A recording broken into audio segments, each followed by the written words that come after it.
Hello, everybody, and welcome to Dead or Survive. I am your host, Rob Riches. I'm your other host, Cheryl Riches. Riches. Riches. Riches. Yep, we're back. You can't even say your last name properly. Has it been that long? Maybe. It's been a while. It's been a minute for sure. We're sorry. Should we catch people up on what we've done? I think that's a good idea. We've done Actually. nothing. Actually, we just got lazy. No. So my wife switched shifts, and with her switching shifts, it made us very difficult to record because she would be gone, and the only day we'd actually have together was Sunday, other than us high-fiving each other as we came out of our workplace. Right. That's changed. It changed a while ago, and then at that point, I feel like it was just laziness. Well, there was that, and it was you writing a 3,000-word essay. It's a lot. It's like going back to school. I've been out of school for a long time, but we missed it too, so here we are. I missed it. We missed it. I missed it too. So anyways, we've also done some traveling. So we've broadened our horizons. We have. We've seen parts of the world that I never imagined that we would see. So we got to go to India. We got to go to Qatar. And we got to go to Thailand and Cuba. Well, Cuba we've seen, but the other three, they were new. Yes. And we got to do some motorcycling. Yep. In the Tennessee. Been a busy couple of years. So I guess year and a half. Year and 3 months. Yeah. So yes. Anyways, we've been out exploring the world. Why? So when we came back, we were fresh. We were excited. We could tell you everything that's happened in the world. In saying that, this is no longer going to be a weekly podcast. At this point, that might change. Right now, not weekly. So we're just not going to promise you anything. Okay, no we're going to put promises. out content at least once a month. Once a month. If we can do better than that, we will. We will.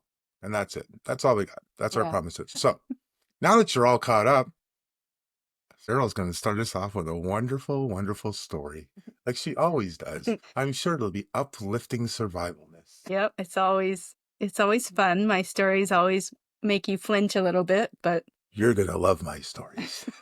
Oh, we're starting off with a bang. You know what? I've had a year and 3 months of people doing stupid shit. It'll be great.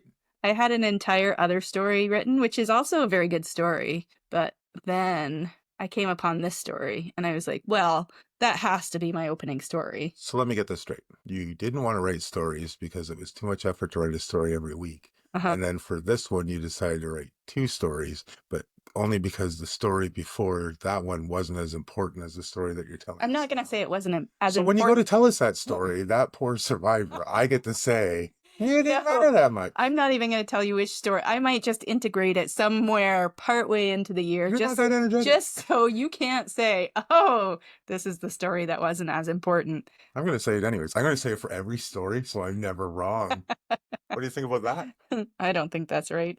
You know what I don't think is right? First of all, let's get one more thing out here, ladies and gentlemen. So we're back in our recording studio, which is my Batman room. Mm-hmm. We've talked about my Batman room before. We have. Couldn't find a mouse pad. It's a little overwhelming in here. So what did my wonderful, wonderful wife do when she couldn't find her mouse pad? She grabbed one of my Batman comics. Not condoms. I have Batman condoms. But Batman comics and used it as a mouse pad. I mean, how much damage was I actually doing with a mouse? I think you're being a little bit this way. Oversensitive. You weren't going to have a survival story. You think about that? I think that I think you better start your story. That's what I think you better. Shush. What was the line? Shush your face. Drink your wine. Tell your story. I'm going to tell my story. How can I shush my face and tell my story? Very good. I'll tell your story. Give me the book. All right. I'm going to tell you about Patrick Flinders. It's a dude? It's a dude. Our first story is a dude. You're surprised. You thought it was going to be like rape and murder and gruesomeness, right? If it is, it's going to be even worse. Okay.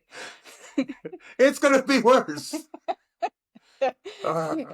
Okay. This story happened in 2011. And Patrick is 17 years old and lived in England. He had signed up for an expedition organized by the British Schools Exploring Society, or the BSES. BSES? Yes. This society travels the world with kids, 16 to 25 from all walks of life, and take them on these grand adventures. Like, this would have been right up my alley when I was younger.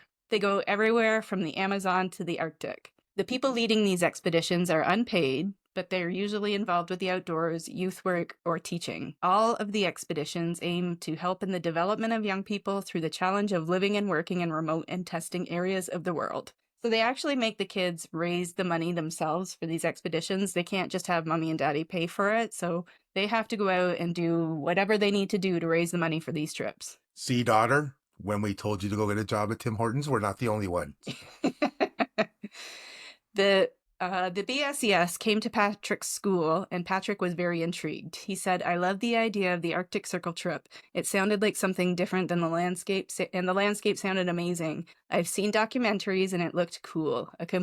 Look cool. Oh, I didn't even catch that. It looked cold. A completely new place, especially the polar bears. Polar bears, 200-pound tanks. 200. 200 is way underestimating. Well, whatever. All I know is they are the only bear on the planet that will actually hunt down a human and eat them. Did you know that? Grizzlies will too. No, they will not hunt you. They Polar will. bears hunt you. They Okay. see you as a source of food. Kodiaks, grizzlies, they'll eat you. Yeah. Polar bears will hunt you. They can smell from over a kilometer away and will eat you. Okay. They will absolutely eat you, but black bears. So this is the thing. Grizzly bears, usually if they attack you, it's because they're trying to get you off of their cubs, or they're out of their property because they're so territorial, right? Black bears, if they're sick or if for whatever reason, if you find yourself being charged and attacked by a black bear, it's probably going to try to eat you. This is a little bit of research that I've done for this, and that's Right. actually... It'll try, but I'm saying a polar bear will hunt you. It will actually. Oh, yeah. You're a source of food. Black bear won't, like you said, Yeah. unless it's wounded or something like Right. that. There's got to be like there's got to be something going on that would cause this. Right. But in saying that, polar bear attacks are very, very, very, very rare. Because they're almost extinct and there's hardly any there. Okay, back to Patrick. He decided that he had to do it. It felt exciting, but also quite scary. Yeah, let's go pet a polar bear. Patrick was the only one in his school to put himself forward for the trip. Like all recruits, he had to raise the 4,000-pound cost himself by appealing to local businesses and charity funds and holding a car boot. I guess you can tell I copied and pasted that.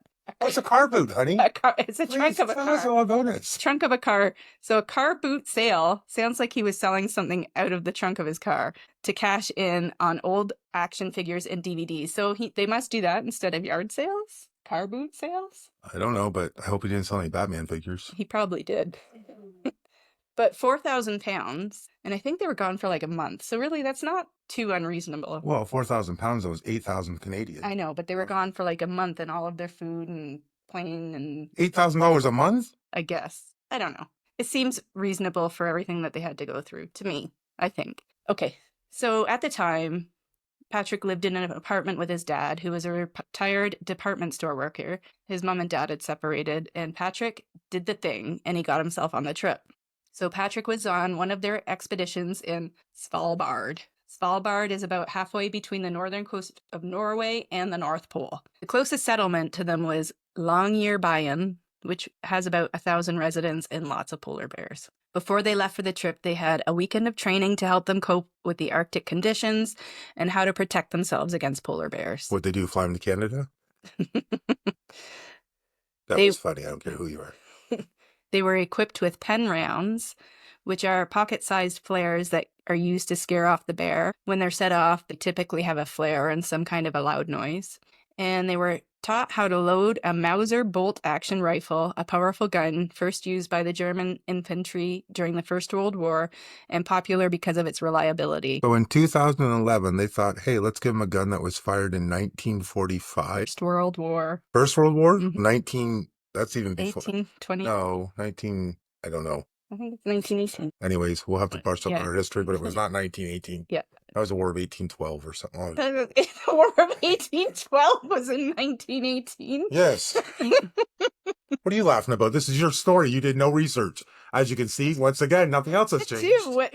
I'm telling. Look it up right now. I'm gonna keep You going keep on running this. your story. I'm going to look this. I'm Googling this. I think so. I don't know. I don't know about the wars. Okay, but I think so. Okay. Anyways, Yes, we blame the whole war on them. But I don't know. Carry on. Okay. These guns have a magazine capacity of only 5 rounds. They arrived in Norway on July 25th and spent a week training as part of a larger group of 80 before they separated into groups. They had about a dozen people in each group, and they called the groups fires because it was supposedly the optimum number of people gathering around a campfire. World War One, 1914 to 1918. Okay, so I had 1918 correct. I had 18 correct. You made fun of me. Listen, I have this on recording. I can backtrack and tell and show you. It's going to be so nice to prove you wrong again. Ooh, are about to be proven so badly wrong. Anyways, I said 1918 to 22. It was 14 to 18.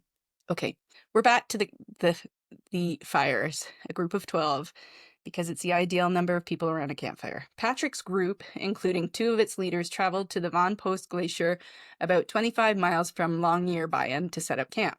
Along the way, the group was really excited to see a polar bear floating on the ice. It was far away, and they had to use binoculars, but considered themselves very lucky to have seen it. Cue the foreshadowing music.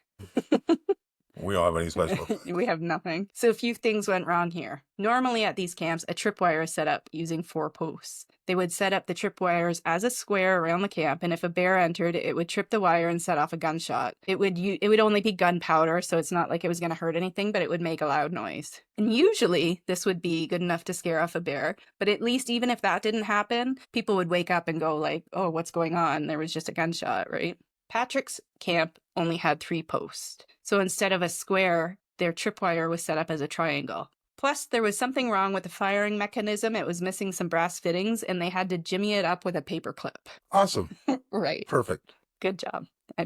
However, they tested the system out, and it worked every time they tested it, so guess they thought, good enough. Another problem with the system is that if There was more problems? There was more. At what point in time do you put your hand up and say, not safe?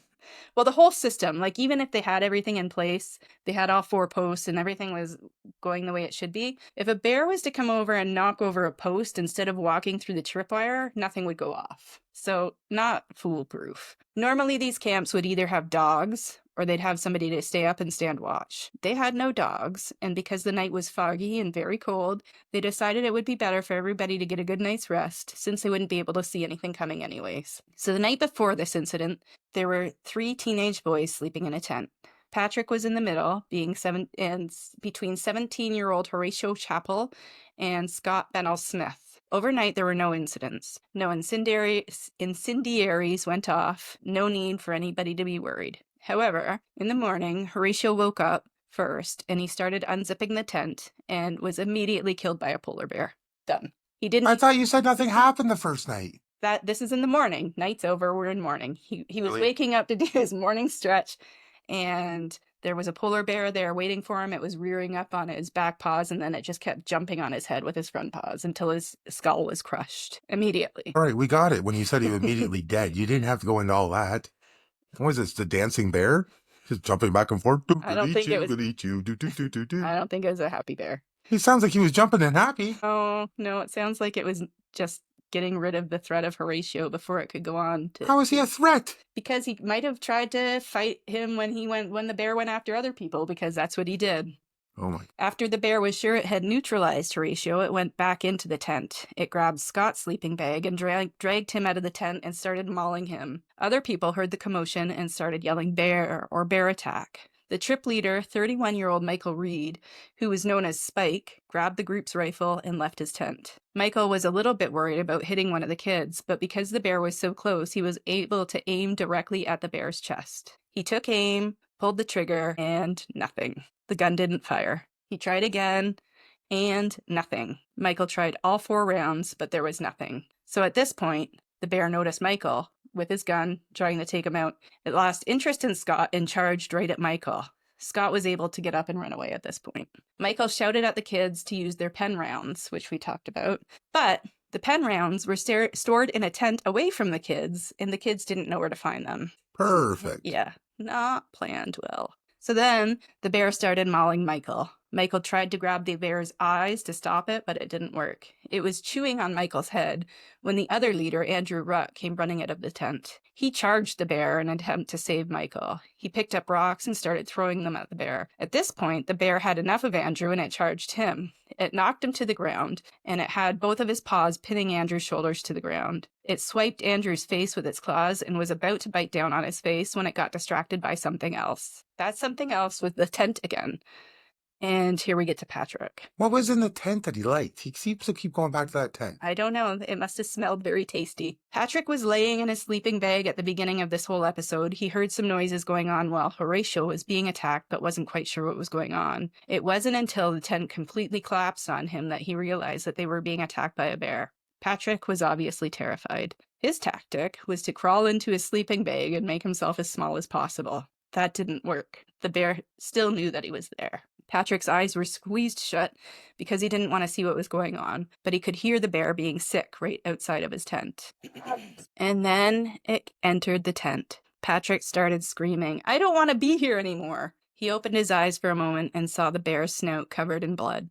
The bear started pulling at Patrick, trying to get him out of his sleeping bag, and the bear managed to get a hold of Patrick's elbow. Patrick heard his elbow crunch as the bear crunched down on it. It also swiped his face with its paw, slicing his face and eye open. At this point, the bear let go of Patrick's elbow and bit down on his head. He heard a crunching noise in his skull, which was the noise of his skull fracturing. It chewed on his head like that for what Patrick says felt like 30 seconds. Patrick was trying to fight the bear off by flapping around and trying to smack it off of him. The bear growled, and because his head was still inside its jaws, it was deafening. While this was going on, Scott had gotten back up. He ran back to the tent where he was going to get a second gun. The bear saw Scott running and released Patrick. Scott managed to get into his tent and get the other gun. And as the bear was charging him, he shot it, killing it instantly.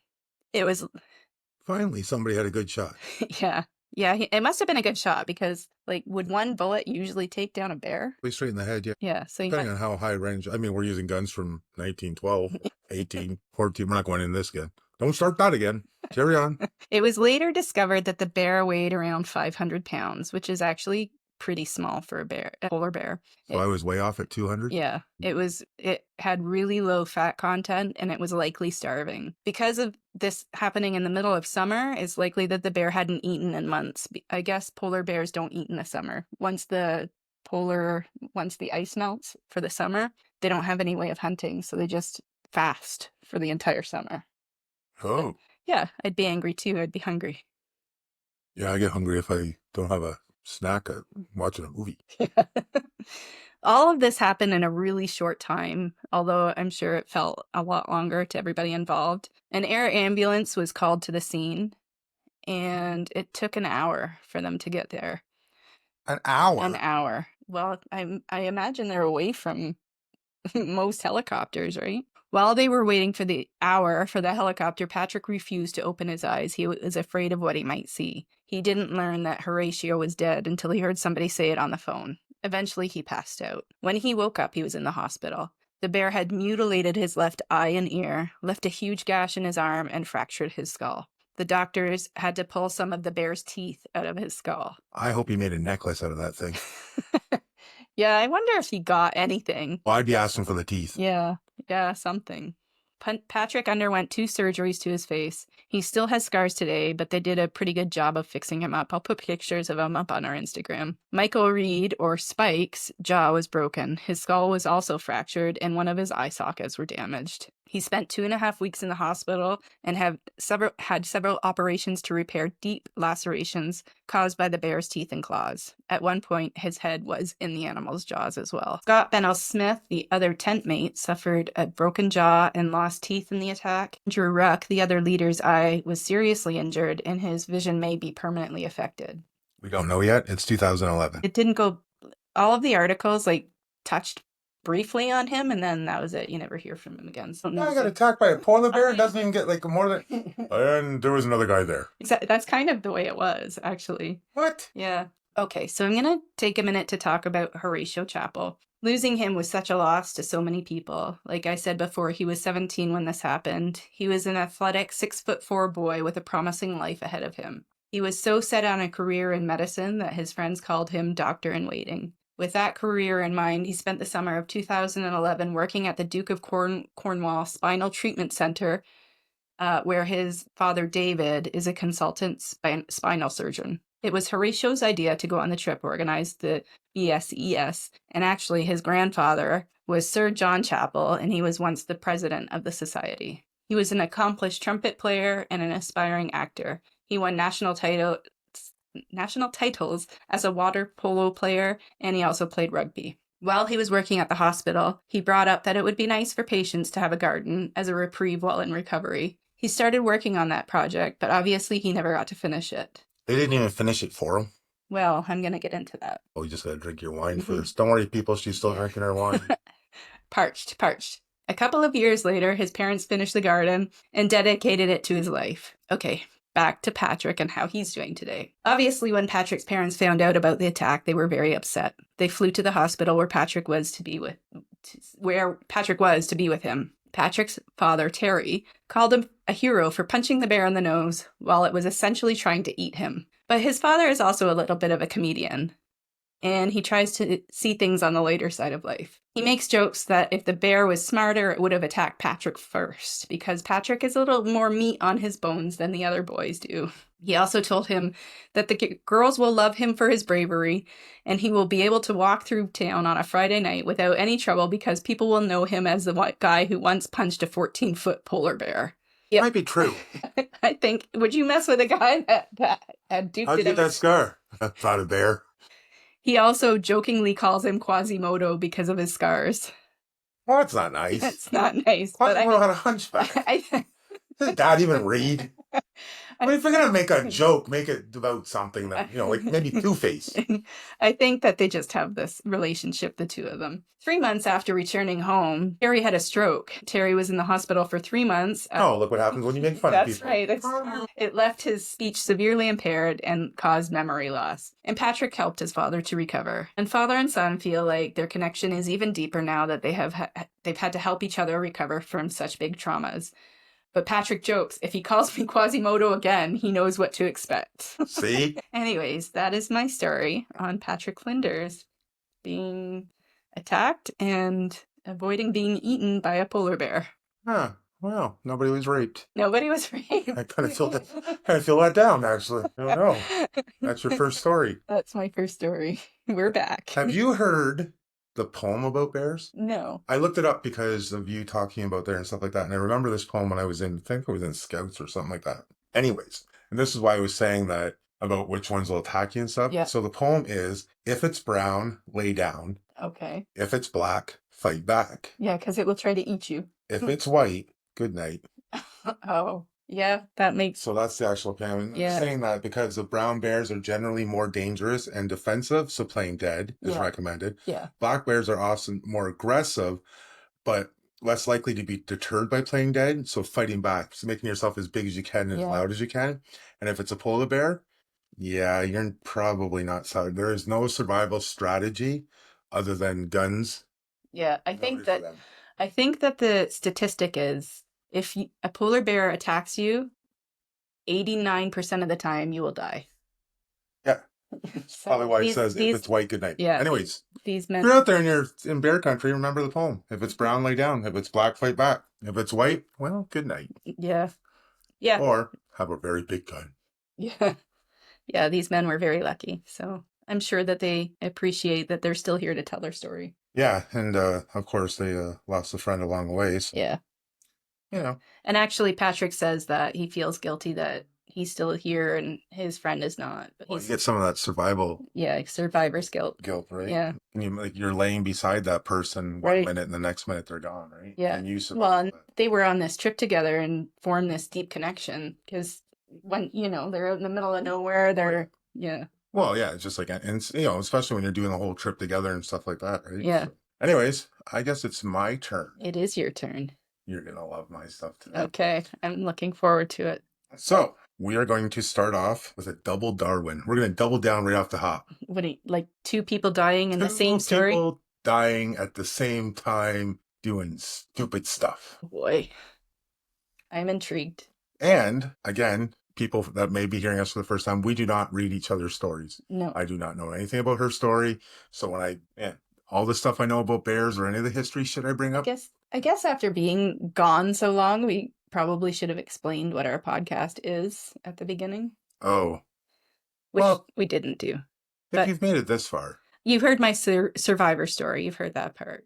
And then what I do next is I do a Darwin. So she tells how people survive. I tell how people don't survive by doing dumb stuff. Yeah. Darwin Award winners. Darwin Award winners. Hence, dead or survived. Anyways, if you made it this far, you must have liked her part. I'm going to let you down, but that's okay. You know what the podcast is about now. So there you go. Anyways, I'm doing a double Darwin, as stated before. But it's funny because mine was it was written in New York in 2011. Oh, same year. Oh, same month, same Right? year. That's Yeah. just what I'm saying. Yeah. So while they're surviving that, my people are... What was the day? Do you know? No, I don't know. Okay. I could probably find out for you, though. A young couple driving along via Dirta, the largest freeway in Brazil, decided that they wanted to make it very memorable. They wanted to make not only being on this and going on this trip through Brazil. It's a sex thing. So they decided to stop along the side of the road for a It's a quickie. sex thing. However, they parked on the freeway. What? Yeah, they didn't pull over to the side or over to the shoulder. No, we're just going to stop here. Oh my None God. of the sort. So, as you can imagine, a cargo truck collided with the car, instantly killing both of them. Oh, that's so embarrassing. Their parents. That's not embarrassing. They're dead. Their parents are gonna find out. Or depending on their age, their children, whatever. Somebody's gonna find out that they were that dumb and horny that they stopped in the middle of the highway for a quickie. Well, what I don't know what to tell you. I don't know. That boggle. I mean, all of your stories kind of boggle my mind, but like, how many seconds of thought would that take? How many seconds of driving would that take? Or did he just think it was going to be that fast that it wouldn't matter? I don't know. I don't know, and I don't know. And they're not around to ask. Now, I have to tell you my next story, so I'm going to give you a little hint away. Remember, Darwin's story is either they die or they cannot reproduce into the gene pool. Okay, so somebody has lost their male organ in this story. How come it's going to be male? You always go with male. Because 9 times out of 10, 90% men. So a man from... I don't want to talk about it anymore. From Tustin was visiting Windy Point, overlooking a sheer cliff on Mount Lemon. Because so many gawking tours flock to this site, a wrought iron safety fence has been installed to prevent hapless rubberneckers from slipping over the cliff. The weather was terrible. Thunderstorms are very common in late summer. Where is this? Tucson. Isn't that what that is? Tucson? Arizona, right? C-O-N? Yeah. That's what I said. You just don't listen to me. You mumbled it real fast because you couldn't pronounce it. Is that what I did? I'm pretty sure. Or is it just the wine mumbling it in your head with your ears? Because that's probably more probable. Not when I mumbled. All right, so we're back. The weather was terrible. Thunderstorms are common in late summer. And the Tucson man was the only man there. He decided to take advantage of the privacy and urinate through the bars of the fence over the cliff face below. Okay. As he urinated, lightning from a powerful desert thunderstorm struck the fence, which was a perfect lightning rod due to its size, location, and composition. We're still talking about the fence. The charge traveled through the fence along the path of least resistance, not only to the ground, but also up to the man's urine stream, causing his penis to explode. Oh, no. His penis exploded? Exploded. Oh, my God. Listen, okay. Listen, okay. I don't think that this is a Darwin Award. Well, he can't produce, but I'm agreeing with Okay. you. I went through Darwin stuff and I'm like, do I tell this one or I don't? Because it's not like he was doing something stupid. Hello, he also didn't use a bathroom. I know. Hang on a yard. Have you ever peed outside? I have. I have. Have I ever peed outside during a thunderstorm? Onto an iron fence? No. No. Then again, have I ever peed on an electric fence out in the country? Yes. So I was just torn on this one. Maybe your penis could have exploded. It could have exploded. Mine was too small. It didn't travel that far up. I think that's what happened. I don't know. I don't know what happened. I wasn't sure. However, it made it into the Darwin stuff online. So, there you go. It was a good story. It's a bit of a stretch. But I'm glad you told it. I enjoyed it. But he can't reproduce, so... I don't know if the stupidity factor is there. I mean, I guess he could have found a tree. Could have found a tree. But then lightning could have hit a tree too. It wouldn't have traveled, though. I guess. It's not iron. I guess. And here's the other thing. You're at a tourist attraction site. Why are you peeing? Yeah, there's people everywhere. Okay. All right. I'll give it to you. Could you imagine that? That would be like going to see like a Wild Bill Hickok and then just throw up all over their grave or something like that. It'd be so ridiculous. Hi, Mom. Do you know somebody that did that? What? Yeah. I don't know if we told that story before or not, but yeah, my mother did that. I got one more for you. One more for you. Yes, we are keeping with the theme of sex. Okay. And penis destruction. Penis destruction. Because this one, if this one you don't think classifies as a Darwin, you and I got some talking to do. Right. 1997 Italy. Uh-huh. I'm there. You're there? Mm-hmm. I'm there. Okay. This is love from the heart. Okay. A man was found naked and dead with an You can't even get through it. I can't even say the word right now. Unidentifiable mass attached to his penis. What was it? What was it? What was it? The coroner examined the man and, in a brilliant display of detective work, determined that he had connected a cow heart to electric cables and plugged the apparatus into a normal 220-volt watt. He then tried to have sex with oh my god, just pumping toy and was killed by I'm not done telling my story. Oh my god, by a fleshlight.